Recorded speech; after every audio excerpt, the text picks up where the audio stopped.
के हमारे टॉपिक्स हैं और इनको हमने कवर अप करना है।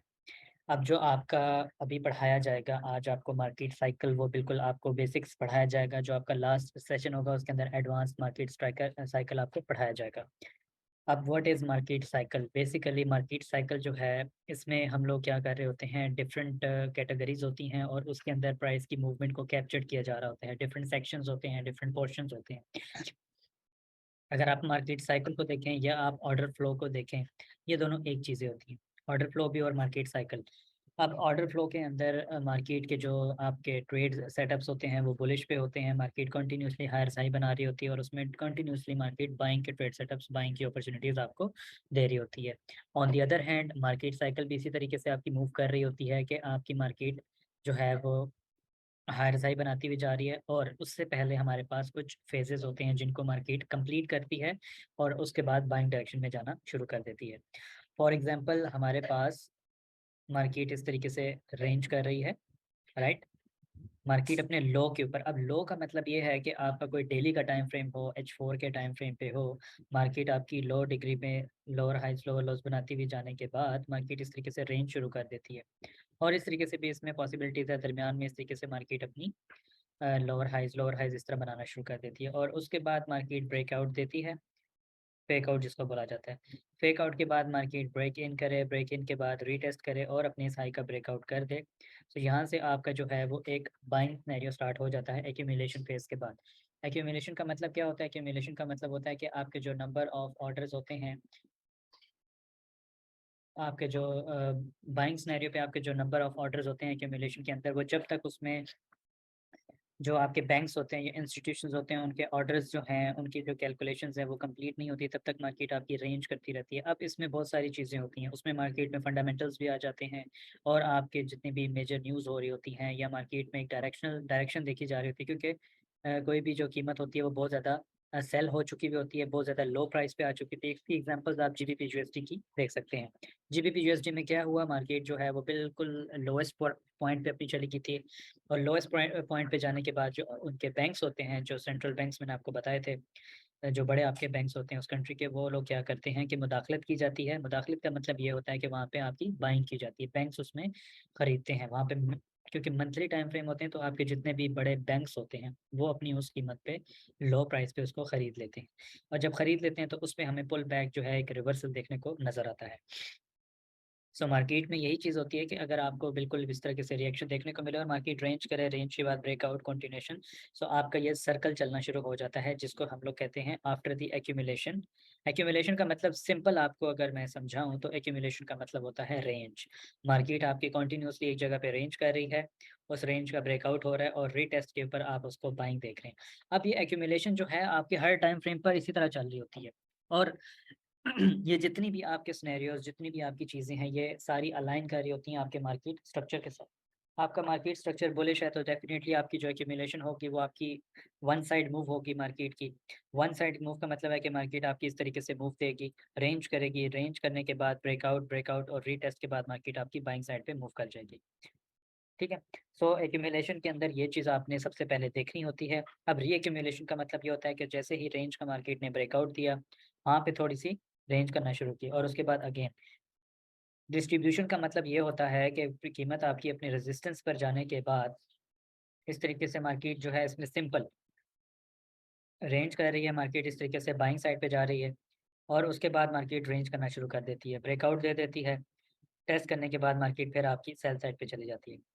तो डिस्ट्रीब्यूशन जितनी भी होगी वो आपकी किसी लेवल ऑफ रेजिस्टेंस पे होगी, जिसकी अगेन आप जीबीपी यूएसडी 4 आवर पे देखें अगर, तो 4 आवर टाइम फ्रेम पर आपको एक बड़ा ही स्ट्रॉन्ग एरिया पीछे से नज़र आ रहा था, level of resistance, right? Market ने वहाँ पे कंटिन्यूअसली रेंज की, रेंज करने के बाद ब्रेकआउट, रीटेस्ट किया, फिर मार्केट वहाँ से सेल साइड पे मूव करती और इस तरीके से हमारे पास एक बहुत लार्जर डिग्री पे यहाँ से यहाँ तक आपका एक रेजिस्टेंस कायम हो जाता है और उसके दरमियान आपका यहाँ पे सपोर्ट एरिया कायम रहता है।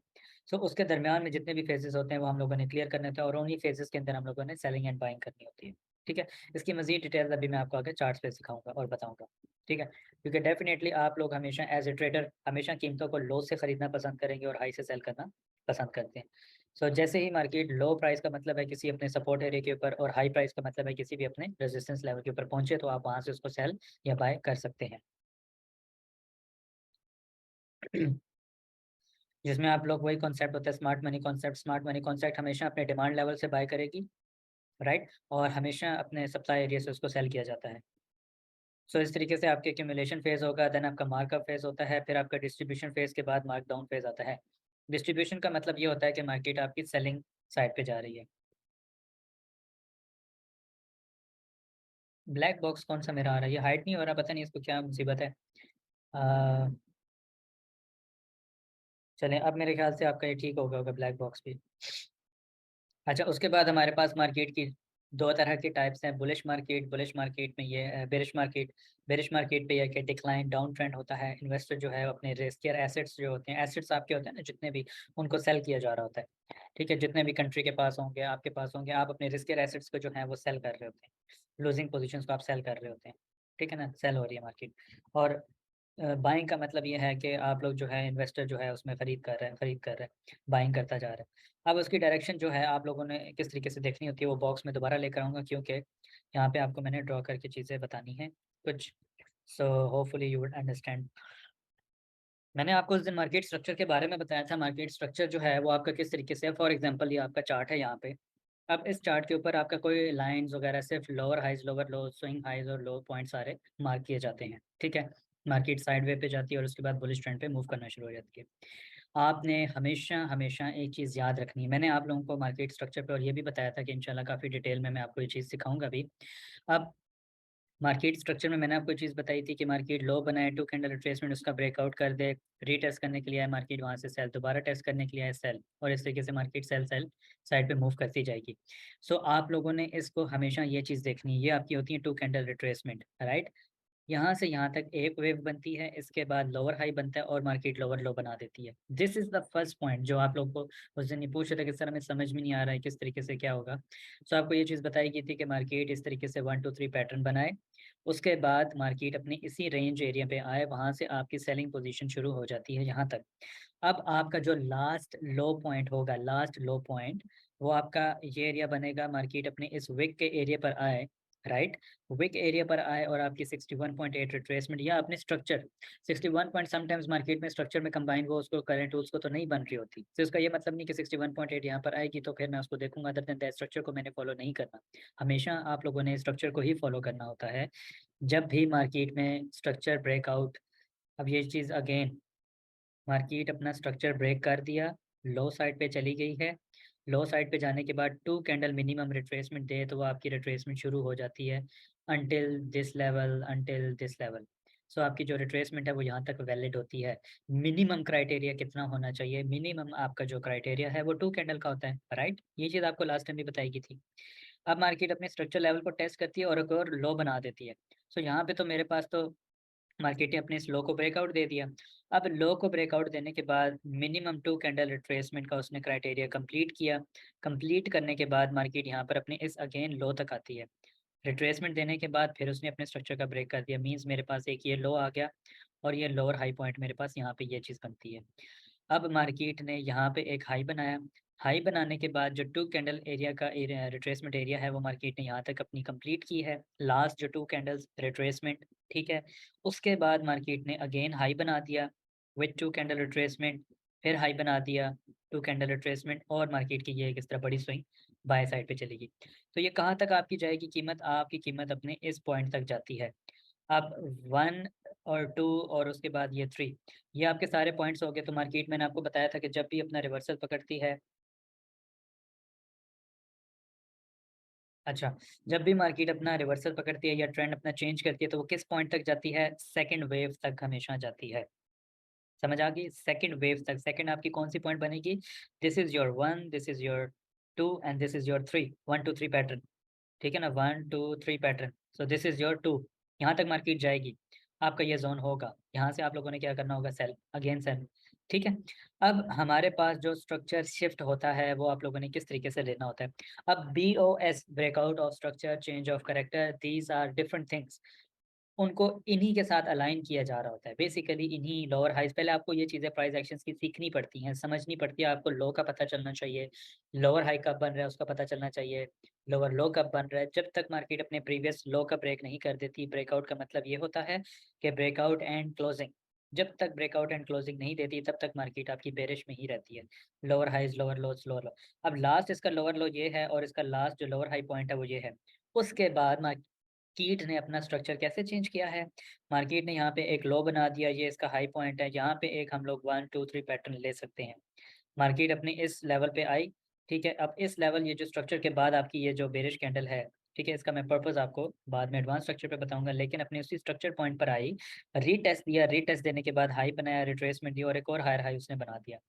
अगेन अपने स्ट्रक्चर लेवल को उसने टेस्ट किया यहाँ से और मार्केट में अगेन ये एक पूरी स्विंग। इसका ये मतलब है कि इसका जो स्ट्रक्चर लेवल है, जो आपका ये वाला स्विंग पॉइंट है, ये इस तरीके से गया है, वो आपका कहाँ तक वैलिड है? वो अपने इस एरिया तक वैलिड है। इसके रीटेस्ट पे भी वैलिड है, यहाँ से भी और यहाँ से भी इसकी बाइंग देखी जा सकती है। अब बाइंग देखी जा सकती है, इसका ये मतलब है कि मार्केट जिस तरह यहाँ पे इसने अभी ड्रॉप दे दिया, इसके बाद मार्केट यहाँ पे 2 कैंडल रिट्रेसमेंट बना देती है और उसके बाद उसका लो ब्रेक कर देती है, तो हमें फिर क्या होना चाहिए? रीटेस्ट के ऊपर सेल। स्ट्रक्चर के ब्रेकआउट के बाद रिट्रेसमेंट के अंदर 2 कैंडल होना बहुत ज़रूरी है और स्ट्रक्चर के बनने से पहले 2 कैंडल रिट्रेसमेंट होना बहुत ज़रूरी है, ताकि आपको स्ट्रक्चर की डायरेक्शन तो पता चले ना कि आपका स्ट्रक्चर किस साइड पे मूव करना चाह रहा है। आइदर वो एक डाउन ट्रेंड पे जा रहा है, आइदर वो एक बाइंग ट्रेंड पे जा रहा है, ठीक है। सो ये सारे पॉइंट्स जो होते हैं, अब उसके अंदर हम लोग क्या करते हैं, आपको मैंने उस दिन भी ये चीज़ बताई थी कि डेली टाइम फ्रेम से आप स्टार्ट किया करें, 4 आवर पे आप देखा करें। अब आप अगर अपनी इसी तरीके से लेवल की मार्किंग करेंगे, आप लोग इसी तरीके से कंटिन्यूअसली लेवल की मार्किंग करते रहेंगे, तो उसमें आप लोगों को क्या फ़ायदा हो जाएगा? आप लोगों को ये फ़ायदा हो जाएगा कि आप लोग लेवल की प्रैक्टिस आपकी होना शुरू हो जाएगी कि हम लोग लेवल्स की किस तरीके से मार्किंग कर रहे हैं, ठीक है। और छोटे टाइम फ्रेम पे उसको डिवाइड करने के बाद, पोर्शंस को स्मॉलर टाइम फ्रेम पे स्प्लिट करने के बाद आप इज़िली उसमें ट्रेड कर सकते हैं। कोई इसमें मुश्किल नहीं है, कोई इसमें परेशानी वाली बात नहीं होती। ट्रेंड क्या चल रहा है, स्ट्रक्चर क्या चल रहा है, हमें ये कन्फ्यूज़न हो रही है, हमें वो कन्फ्यूज़न है, ये सारी चीज़ें आपकी ख़त्म हो जाएँगी, ठीक है। अब जिस तरीके से आप लोग यहाँ पे देखें कि बाय लो सेल हाई। अब बाय लो सेल हाई का मतलब ये है कि always see the bigger picture. Bigger picture आप देखेंगे तो आपको समझ में आएगी कि मैंने रेजिस्टेंस से सेल करना है और सपोर्ट से बाय करना है। Resistance could be 4 hour resistance, वो डेली रेजिस्टेंस, वीकली रेजिस्टेंस। जितना बड़ा लेवल होगा, उतनी स्ट्रॉन्ग रिजेक्शंस देखने को मिलेगी। जितना हायर टाइम फ्रेम का लेवल होगा, higher time and frame, HTF higher time frame, LTF lower time frame, ठीक है ना? जितना हायर टाइम फ्रेम होगा उतना आपका रिवॉर्ड मैक्सिमम होगा। डेली पे हमेशा याद रखा करें, डेली के लेवल्स पे मार्केट आती है तो वो मिनिमम आपको 500 टू 1000 पिप्स का रिवॉर्ड देती है, मिनिमम। मैक्सिमम तो फिर बहुत ज़्यादा हो सकता है, वो डिपेंड करता है मार्केट कंडीशंस के ऊपर, मार्केट के मूवमेंट के ऊपर। मिनिमम जो इसके टारगेट्स होते हैं वो आपके होते हैं 500 टू 1000 पिप्स, ठीक है। सो मार्केट अपने डेली लेवल से अगर सेल हो रही है तो अपने डेली लेवल तक सेल होती जाएगी। डेली लेवल से अगर वो बाय हो रही है तो मार्केट यहाँ पे इस तरीके से अपने स्ट्रक्चर को शिफ्ट करती जाएगी, जब तक वो मार्केट अपना इस लो का ब्रेकआउट ना कर दे, ठीक है। सो ये आपकी एक डायरेक्शन बता रहा होता है कि मार्केट किस तरीके से, फॉर एग्जाम्पल अगेन, कि यहाँ पे आपका मार्केट स्ट्रक्चर किस तरीके से बन रहा होता है। आप कोई भी चार्ट ले लेंगे, आपको बहुत आसानी होगी लेवल की मार्किंग करने पे। This is your 1, this is your 2 candle retracement और ये मार्केट का लास्ट स्ट्रक्चर पॉइंट था, ये वाला। जो मार्केट ने यहाँ पे क्या किया, एक लो बनाया, 2 कैंडल रिट्रेसमेंट, ब्रेकआउट, रीटेस्ट और सेल। उसके बाद रिट्रेसमेंट, उसके बाद मार्केट ने दोबारा ये नीचे एक सेल। अब मिड में जो ये चीज़ें हो रही होती हैं, ये आपकी कुछ रेंज हो रही होती हैं, रीडिस्ट्रीब्यूशन हो रही होती है। मार्केट रिट्रेसमेंट लेती है और फिर सेल, रिट्रेसमेंट और फिर ये लो। यहाँ पे जाके मार्केट फिर इस तरीके से छोटे से मूव देती है। एक इसका रिट्रेसमेंट जो है वो ब्रेकआउट करती है, हाई बनाती है, 2 कैंडल रिट्रेसमेंट देती है और उसके बाद मार्केट रेंज, इस तरीके से। तो यहाँ पे आपका कोई स्ट्रक्चर नहीं है। यहाँ पे ये अगर इस तरीके से आप ये देखें, ये कोई स्ट्रक्चर नहीं है। आपका स्ट्रक्चर वैलिड कहाँ तक है? इस पॉइंट तक आपका स्ट्रक्चर वैलिड है। यहाँ से मार्केट आएगी तो आप इसको बाय कहाँ तक उठाओगे? आप इस लेवल ऑफ रेजिस्टेंस तक इसको बाय उठाओगे। व्हाई? रीज़न्स क्या है? रीज़न्स अगेन वही है, आपका स्ट्रक्चर बुलिश हो चुका है। प्रीवियसली आपने देखा है कि इसका स्ट्रक्चर बेरिश है। अब यहाँ पे आप लोग देखें कि जितने मैंने लेवल्स यहाँ पे आपके सामने अभी इस चार्ट के ऊपर भी लगाए हैं, तो यहाँ पे आपको क्या चीज़ देखने को मिली है? मैंने उन पॉइंट्स को लिया है जो आपके स्ट्रक्चर के अंदर आ रही हैं, जब मार्केट ने रिट्रेसमेंट लेना शुरू की, जब मार्केट ने रिट्रेसमेंट लेना शुरू की। अब बीच में मैं इन लेवल्स को भी मार्क कर सकता हूँ, but these are the other reference point taken as liquidity, imbalance, order block, demand area, supply area, these are different criterias, these are different levels. Which we play later on, which we see later on, ठीक है ना। सो हम लोग अभी क्या पढ़ रहे हैं, हम लोग अभी स्ट्रक्चर को देख रहे हैं, लेकिन स्ट्रक्चर के साथ जब उन रेसिपी को मिक्स करेंगे तो it's very easy, very convenient for all of you to take trade, right. So अब यहाँ पे ये है कि बाय लो सेल हाई। अब जिस तरीके से मैंने आपको एक्यूमुलेशन एंड डिस्ट्रीब्यूशन का मैंने बताया, तो मार्केट यहाँ पे आपको क्या चीज़ नज़र आ रही है कि रेंज के अंदर आप लोगों ने किस तरीके से यहाँ पे ट्रेड करनी होती है।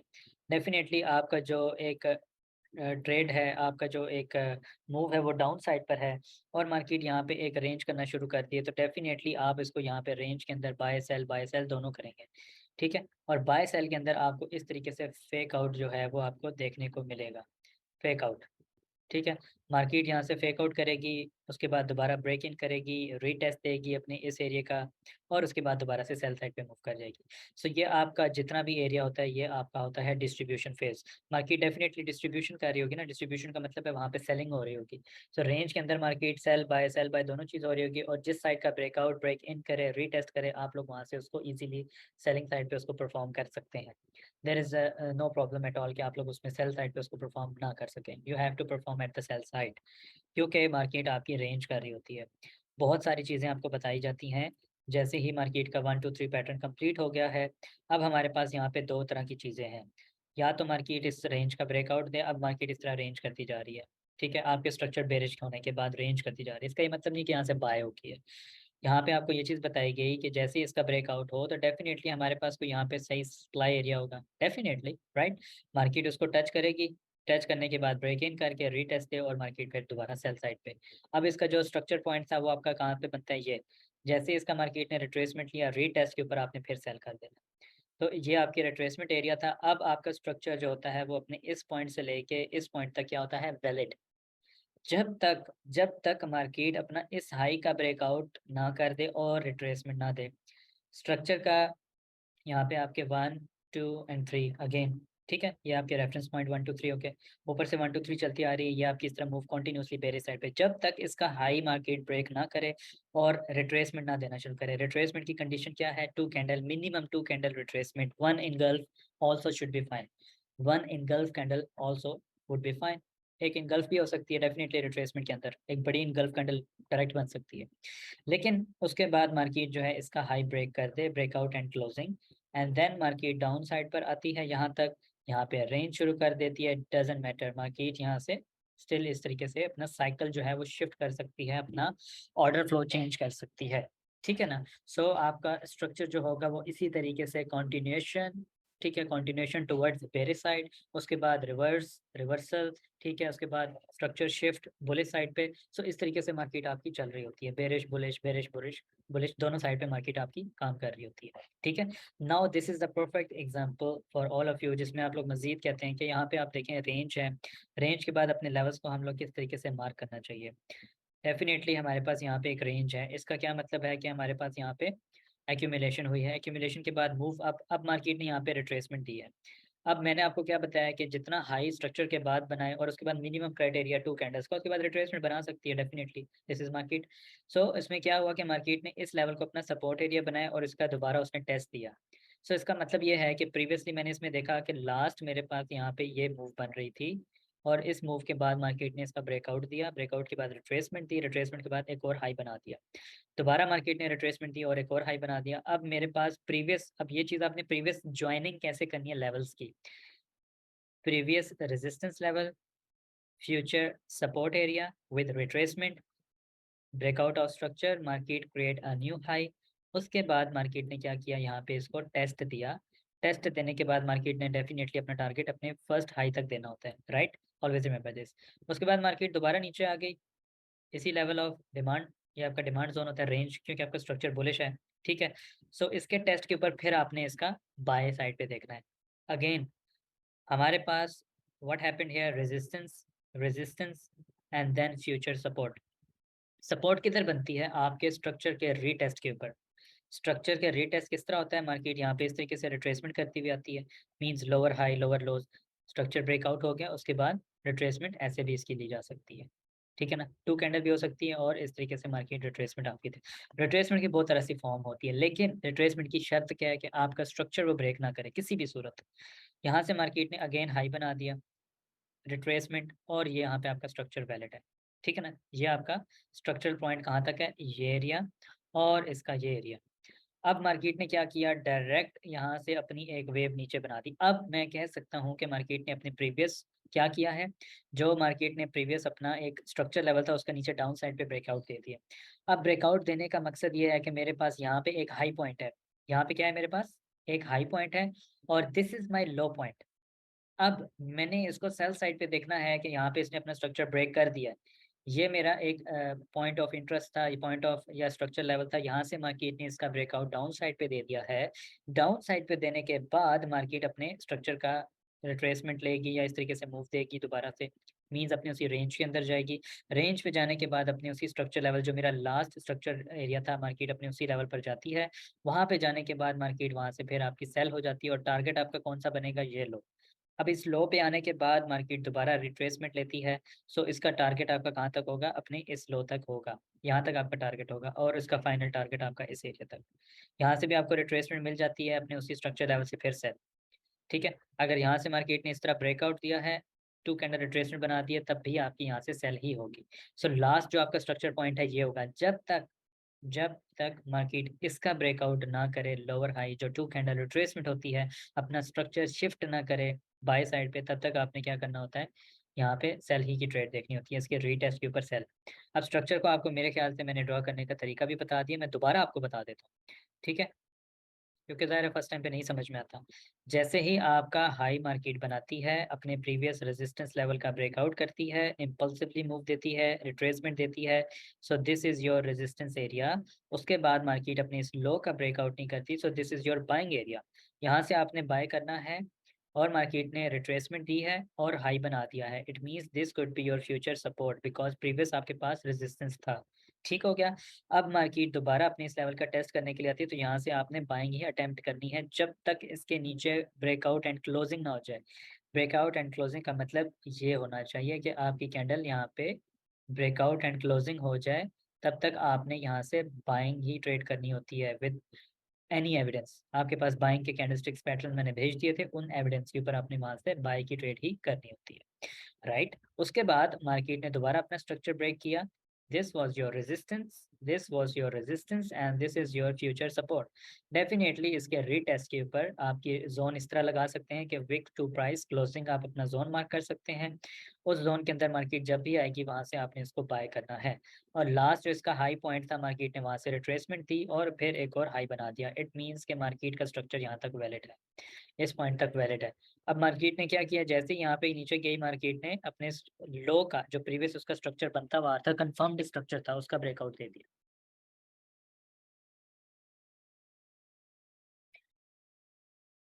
Wick to body closing, sorry, wick to body closing. आपकी ये विक है ना और उसके नीचे बॉडी क्लोजिंग है, तो आप विक से लेके बॉडी क्लोजिंग के ऊपर इस तरह जोन मार्क कर सकते हैं। ये आपको बता रहा था, ठीक है, इस तरीके से।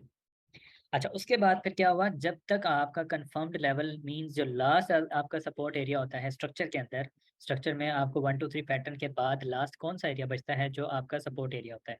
सो लास्ट जब तक आपका सपोर्ट एरिया ब्रेकआउट नहीं होता, तब तक आपने क्या करना होता है, बाय करना होता है डेफिनेटली। और उसके बाद जो लास्ट आपका स्ट्रक्चर एरिया होगा, जिसको आप हेड एंड शोल्डर भी बोलते हैं, वहाँ पे मार्केट टेस्ट देने के लिए जाती है, तो टेस्ट के ऊपर आप लोग सेल करते हैं और फिर उसको होल्ड रखते हैं अपने नेक्स्ट लो तक। जो उसने लो बनाया, एक दफ़ा लो बन जाता है, उसके बाद रिट्रेसमेंट जितनी मर्ज़ी ले मार्केट, उसी रेफ़रेंस पॉइंट तक हमेशा आपकी कीमतें जाती हैं, ठीक है? हमेशा उसी कीमतों तक कीमतें आपकी जाती हैं वहाँ तक। सो ये तो आपका हो गया सारा बुलिश सिनेरियो, आपने बुलिश किस-किस तरीके से देखना है। अच्छा, उसके बाद अब आपका आ जाता है सेल का सिनेरियो। अब सेल का सिनेरियो आपका इस तरीके से बनता है कि ये आपका प्रीवियस बुलिश स्ट्रक्चर जा रहा है, आपका ये 1 2 ये 1 कैंडल जो है एंगल फिर रिट्रेसमेंट हाई बना दिया मार्केट ने और उसके बाद यहाँ पे उसने इसको तोड़ दिया। अब तोड़ने से पहले आपका जो लास्ट स्ट्रक्चर पॉइंट था वो यहाँ से लेके यहाँ तक है, ठीक है? इस एरिया तक ये वैलिड होता है। अब मार्केट अपने उसी लेवल पर जाती है। बीच में जो ये एरियाज़ हैं, ऑलवेज़ रिमेंबर, ऐसे ना हो कि आप लोग यहाँ पे भी सेल ढूँढ रहे हो और इधर भी सेल ढूँढ रहे हो। मिड में आपके जो मैंने आपको बताया है कि सप्लाई एरियाज़ भी होते हैं, ऑर्डर ब्लॉक ज़ोन होते हैं, मार्केट उनको टेस्ट करती है और वहाँ से मार्केट ये 1 2 3 पैटर्न बना के डाउन साइड पे आ जाती है, ठीक है? जैसे ही आपका स्ट्रक्चर ब्रेकआउट हो, अब ये 1 2 2 कैंडल्स जो सी कौन-कौन से टाइम फ्रेम पे आपको रिट्रेसमेंट मिलेगी? डेफ़िनेटली अगर आप 4 आवर के टाइम फ्रेम पे काम कर रहे हैं या 4 आवर के ब्रेकआउट्स को देख रहे हैं, तो आप 30 मिनट, 15 मिनट पे जाएंगे तो आपके जैसे ही वो कैंडल्स ब्रेकआउट होंगी तो वहीं पे आपकी 2 कैंडल्स बनना शुरू हो जाएंगी। रीटेस्ट एंड रिट्रेसमेंट हमेशा स्मॉलर टाइम फ्रेम पे। अगर 4 आवर का आप ब्रेकआउट देख रहे हैं तो आपने ब्रेकआउट का मतलब है कि स्ट्रक्चर का ब्रेकआउट देख रहे हैं, तो आपकी जो रीटेस्ट होगी या रिट्रेसमेंट होगी छोटे टाइम फ्रेम पर होगी। अगर आप 4 आवर पे बैठे रहेंगे तो आपको 8 घंटे लग जाएंगे, उतनी देर में मार्केट आपकी मूव कर चुकी होती है, बहुत ज़्यादा आपको एंट्री नहीं मिलेगी कभी भी। सो हमेशा याद रखिएगा कि 4 आवर टाइम फ्रेम पे जब भी आप एनालिसिस कर रहे होंगे या अपने ब्रेकआउट्स को या स्ट्रक्चर के ब्रेकआउट्स को देख रहे होंगे, आपने स्मॉलर टाइम फ्रेम पर जाके लेवल्स ढूंढने होते हैं और एंट्री आपने उन टाइम फ्रेम्स पर करनी होती है। 1 आवर हो गया आपका या 15 मिनट्स पे आपने एंट्री करनी होती है। 15 मिनट्स में मार्केट अपना स्ट्रक्चर शिफ्ट कर जाती है, हायर हाई हायर लो बनाना शुरू कर देती है 1 आवर तक, फिर 1 आवर से रिट्रेसमेंट लेती है, फिर उसका ब्रेकआउट करती है एंड बाय की अपॉर्चुनिटी आपको देखने को मिल रही होती है। 1 मिनट बिल्कुल वैलिड होता है, लेकिन 1 मिनट पे आपने ट्रेड नहीं करनी होती। 1 मिनट पे अभी आपको इतनी कंफर्मेशन नहीं मिलेगी शुरू में, जितनी आपको 15 मिनट्स या 1 आवर पे मिलेगी। इसीलिए एट फर्स्ट आपको जो चीज़ बताई जाती है, वो आपको ये चीज़ बताई जाती है कि आपने जो मैक्सिमम स्मॉलर टाइम फ्रेम आपने यूज़ करना है वो 15 मिनट। इससे ज़्यादा छोटे टाइम फ्रेम पे कभी भी नहीं जाना, उसका आपको नुकसान होता है, आपको समझ नहीं आती, लेवल्स की मार्किंग की सही नहीं पता चलता। अगर आप 5 मिनट पे चले जाएँगे 1 मिनट पे, तो आपके चार्ट पे इतनी ज़्यादा ड्राइंग हो जाएगी, इतनी ज़्यादा लेवल्स हो जाएँगे कि आपको समझ नहीं आ रहा है कौन सा स्ट्रक्चर कैसे प्ले हो रहा है। 1 मिनट बहुत कॉम्प्लेक्स होता है, बहुत ज़्यादा, उसके लिए मिनिमम 5 से 10 साल का एक्सपीरियंस चाहिए होता है, मिनिमम 5 इयर्स या उससे भी कम, आप 2.5 साल तो एटलीस्ट उसमें चाहिए होते हैं 1 मिनट पे। क्योंकि 1 मिनट की ट्रेडिंग जो है वो बहुत ईज़ी होती है, लेकिन कॉम्प्लेक्स उस तरह होती है कि आपके स्ट्रक्चर में डिपेंड कर रहा होता है। नहीं 15 मिनट्स का आपका स्टॉप लॉस मैं आपको वही चीज़ दिखा देता हूँ यहाँ पे, जिस तरह मार्केट ने लास्ट अपनी रिट्रेसमेंट दी है और उसके बाद मार्केट यहाँ पे अपने रीटेस्ट करने के लिए गई अपने स्ट्रक्चर, तो डेफिनेटली इस स्ट्रक्चर के ऊपर जो लास्ट इनगल्फ कैंडल होगी आपका वो एसएल होगा, मे बी 20 पिप 25 पिप। तो इसमें ऐसा नहीं होगा कि आपका जो एसएल है वो 100 पिप्स का होगा या 200 पिप्स के एसएल होंगे, आपके मैक्सिमम एसएल 25 से 30 पिप्स के होंगे मैक्सिमम। इससे ज़्यादा के आपके जो है एसएल नहीं बड़े बनते, ठीक है ना? इवन 15 मिनट्स पे, 5 मिनट्स पे भी जाएँगे तब भी आपके 20 से 25 पिप्स का एसएल लाज़मी होना चाहिए। अगर आप इससे भी छोटा कहते हैं कि इससे छोटा हो, तो इससे छोटा जो होता है वो फिर आपके 5 पिप के एसएल होते हैं, 10 पिप के लिए, उसके लिए आपका एक्सपीरियंस होना बहुत ज़रूरी है। अगर आपको एक्सपीरियंस नहीं है इन चीज़ों का, तो you can not trade by your own in smaller time frame, even 1 minute time frame. Sometimes 1 minute में ऐसे-ऐसे ट्रेड सेटअप होते हैं जिसके एसएल 5 पिप होते हैं, लेकिन अगेन उसमें एक्सपीरियंस की ज़रूरत होती है। जितना आपका अच्छा एक्सपीरियंस होगा या जितनी आपकी प्रैक्टिस होगी, उतना आप एफिशिएंटली उसको प्ले कर सकते हैं और उसको जो है स्मॉल एसएल के साथ उसको मैक्सिमम प्रॉफिट उसमें से गेन कर सकते हैं, ठीक है? सो लास्ट आपकी जो 2 कैंडल है उसके बाद भी मार्केट ने इसका ब्रेकआउट डाउन साइड पे दे दिया। उसके बाद ब्रेकआउट करने के बाद रिट्रेसमेंट दे तो आपने वहाँ से भी उसकी सेल ही करनी होती है। लास्ट लो एरिया, रिट्रेसमेंट और उसके बाद मार्केट ने यहाँ पे 1 2 3 पैटर्न नीचे बना दिया। अब जो 1 2 3 पैटर्न है इसका मतलब ये होता है कि जो ये एरिया है मार्केट ने रीटेस्ट नहीं किया। तो मार्केट फर्स्ट प्रायोरिटी हमेशा किसको देगी? अपने इस एरिया को देगी, जो रीसेंट उसके स्ट्रक्चर पार्ट्स बनेगा। रीसेंट उसने रिट्रेसमेंट के बाद लो को ब्रेकआउट करके एक और लो बनाया होगा, ठीक है ना? तो यहाँ पे क्या होता है कि जैसे ही मार्केट अपने उस एरिया पे जाती है, रीटेस्ट करने के बाद मार्केट सेल साइड पे। अब यहाँ पे एक मज़े का क्वेश्चन है, ठीक है? वो ये है कि मार्केट ने यहाँ पे देखें 1 2 और ये भी तो बना दिया। सो इसके रीटेस्ट के ऊपर मार्केट यहाँ से बाय क्यों नहीं हुई? रीज़न क्वेश्चन होना चाहिए ना कि 2 कैंडल्स यहाँ पे नज़र आ रही है, मार्केट ने हाई भी बनाया हुआ है। उसकी रीज़न ये है, गलत एंट्री से बचने के लिए उसकी बता रहा हूँ कि उसकी रीज़न ये है कि फॉर एग्ज़ाम्पल यहाँ पे मार्केट ने 1 2 3 बना दिए, कंप्लीट कर दिया, एक ठीक है, एक प्रॉपर। लेकिन प्रीवियस स्ट्रक्चर लेवल का जो ब्रेकआउट हुआ था, वहाँ ये लेवल आपका बड़ा होगा as compare to this level. अब नीचे से बाय तब होना चाहिए था अगर मार्केट यहाँ पे 1 2 3 बना दे without touching this level, without touching the previous retracement level. Market अपने इस ज़ोन को राय टेस्ट करे और यहाँ से फिर बाय जाए, तो इसका ये लेवल जो है वो ब्रेकआउट होता है और इसमें जो आपका टारगेट प्राइस होती है वो आपकी ये होती है, ठीक है? नहीं, नहीं, स्ट्रक्चर ब्रेकआउट नहीं हुआ। ये मैं आपको ये चीज़ जो समझा रहा हूँ, ये इसका ये रीज़न्स थी। जो प्रीवियस स्ट्रक्चर है मार्केट ने उस तरह उसका किस तरीके से ब्रेकआउट और रीटेस्ट किया, क्योंकि यहाँ तो मार्केट ने इस तरीके से लास्ट उसकी रिट्रेसमेंट, और आपका आंसर बिल्कुल ठीक है। रिट्रेसमेंट जो उसने लास्ट दी थी उसका उसने ब्रेकआउट नहीं किया। लेकिन ब्रेकआउट से पहले भी हमने ये चीज़ देखनी है कि मार्केट टेस्ट अपने किस लेवल को दे रही है। अगर तो कीमत आपकी यहाँ पे जिस तरह मैंने बताया 1 2 3 करे और अपने इस लेवल को टेस्ट ना करे और यहाँ पे डिमांड को टेस्ट करके ऊपर जाएगी, तो इस लेवल के ऊपर से फिर आपको रिट्रेसमेंट एंड ब्रेकआउट मिलेगा। इस तरीके से आपके स्ट्रक्चर हमेशा शिफ्ट हो रहे होते हैं।